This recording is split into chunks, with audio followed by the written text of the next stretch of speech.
Let's get started by making this an async test. I just know that this is going to be async, and pretty much all integration tests will be.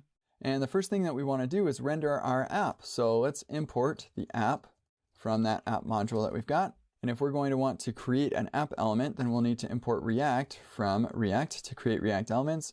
And we'll import render from testing library React. And we'll also want to interact with the screen. So we'll do screen here. And then we'll render the app, and we'll say screen.debug. Let's take a look at what we've got. Oh, there's our first problem. Use auth must be used within an auth provider. Thank heavens that we made such a nice, helpful error message here. So we are going to need all of our app providers from context. And you might think, let's just wrap app providers right there, and that actually would work out just fine. But if we did want to use the re-render utility, then we would have to say re-render, and we'd put all of this stuff in there again, which is fine, but it's suboptimal. Instead, I'm going to say render, and we'll just render the app by itself. And then we'll use the wrapper option to pass the app providers.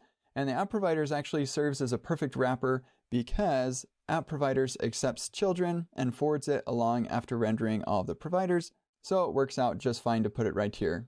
But if we wanted to customize it in some way, then we could do something like this, accept children, and forward those along. But we don't need to do that, so let's just keep it nice and simple, just like that. Sweet, so now we've got a full page spinner. We are actually rendering the app and it's attempting to load the user's information. We've got some act warnings that we can deal with later, but let's go ahead and stop here and review what we've done so far. So first, we're rendering the entire application. That's what an integration test is.